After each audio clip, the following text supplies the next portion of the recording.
اسی طرح سے رسول اللہ صلی اللہ علیہ وسلم نے ایک صحابی کو فرمایا اور کہا کہ اے میرے صحابی فرض نماز کبھی نہ چھوڑنا،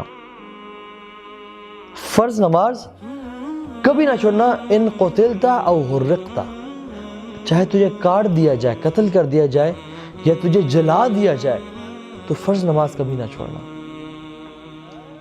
ہم سبحان اللہ ایک اسائنمنٹ کی وجہ سے یا ایک پیپر کی وجہ سے یا کسی بھی سبحان اللہ، تو میں بڑی چیزیں بتا رہا ہوں، some time it's because of WhatsApp and Facebook and YouTube, کہ جیسے یوٹیوب کی ویڈیو ختم ہو تو میں نماز پڑھتا ہوں۔ اللہ کے میں نے کہا تم اگر تجھے جلا دیا جا رہا ہو، اگر تجھے قتل کر دیا جائے، تبھی تو فرض نماز مت چھوڑنا۔ تو المداومۃ علی الفرائض۔ میں کچھ اور چیز بتاتا ہوں۔ عبداللہ بن ام مکتوم رضی اللہ عنہ، یہ کون سے صحابی تھے؟ جو کہ نابینا تھے، اور جن کی ہی وجہ سے اللہ کے نبی کو اللہ تعالیٰ نے ڈانٹا بھی صحیح، عبس وتولی ان جاءہ الاعمی، ٹھیک ہے؟ تو یہ صحابی رسول اللہ کے نبی کے پاس آئے اور اپنے 3 عذر پیش کیے۔ صحیح مسلم کی روایت میں 3 عذر آتے ہیں، اور کہا کہ یا رسول اللہ میں اندھا ہوں، میرے اور میرے گھر کے مسجد میں بہت فاصلہ ہے، بہت دور ہے، اور مجھے گھر سے مسجد لانے والا بھی کوئی نہیں ہے، تو کیا میں گھر میں نماز پڑھ سکتا ہوں؟ تو اللہ کے نبی نے کہا حل تسمع النداء، کیا تم اذان کی آواز سنتے ہو؟ اس نے کہا نعم یا رسول اللہ، جی یا رسول اللہ۔ نے کہا پھر مسجد میں آ کے نماز پڑھنی پڑے گی۔ وہ چوتھا عذر لے کے آئے، پھر کہا کہ یا رسول اللہ میرے اور میرے گھر کے بیچ میں درخت ہیں، جھاڑیاں ہیں، میں اندھا ہوں، مجھ سے چلا نہیں جاتا، تو یہ اس میں لگ کے میں گر جاؤں گا، اپنے آپ کو نقصان پہنچا دوں گا، کیا میں گھر میں نماز پڑھ سکتا ہوں؟ اللہ کے میں نے سوال کیا کہ حل تسمع النداء، کیا تمہیں گھر میں اذان کی آواز پہنچتی ہے؟ جی یا رسول اللہ۔ جھوٹ تو بولتے نہیں تھے وہ، کیونکہ اللہ کے نبی نے کبھی انہیں جھوٹ بولنا سکھایا نہیں تھا۔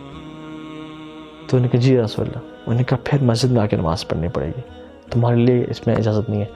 5واں عذر لے کے اور کہا کہ یا رسول اللہ میرے اور میرے گھر کے بیچ میں، کیونکہ مدینہ میں اس ٹائم جانور اور درندے ہوتے تھے، بھیڑی ہوتے تھے، فاصلہ ہے تو اس میں جانور ہوتے ہیں، میں آ رہا ہوں مجھے نظر نہیں آتا، تو کوئی مجھے جانور اپنا شکار نہ بنا لے، اپنا کھانا نہ بنا لے، کیا میں گھر میں نماز پڑھ سکتا ہوں؟ تو انہوں نے کہا نہیں، اگر اذان کی آواز آتی ہے تو۔ 6واں عذر لے کے آ گیا اور کہا یا رسول اللہ انی کما ترانی، میں ایسے ہی جیسے آپ مجھے دیکھتے ہیں، مطلب میں کتنا کمزور ہو چکا ہوں، میری ہڈیاں کمزور ہو چکی ہیں، میرے منہ پہ رنکلز پڑ چکے ہیں، کیا میرے لیے اجازت ہے کہ میں مسجد میں نماز نہ پڑھوں، گھر میں پڑھوں؟ تو لیکن میں نے کہا کہ حل تسمع حی علی الصلاۃ و حی علی الفلاح، کہ کیا تمہیں آواز آتی ہے حی علی الصلاۃ کی اور حی علی الفلاح کی؟ کہ جی رسول اللہ آواز تو آتی ہے۔ انہوں نے کہا کہ پھر تمہارے لیے نماز ہے تو مسجد نہیں ہے۔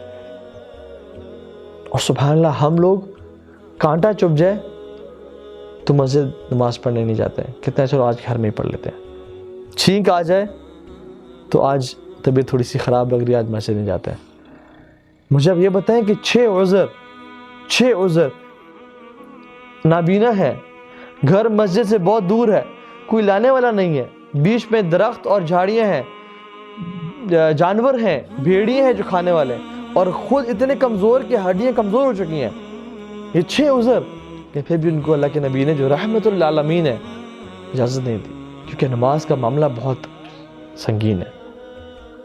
مجھے یہ بتائیں کہ ہم لوگ کون سا ایسا عذر، 7واں عذر اللہ کو قیامت یہاں پیش کریں گے کہ اللہ ہم مسجد کیوں نہیں جاتے تھے؟ تو فرض نماز کو مسجد میں پڑھنا بڑا ضروری ہے۔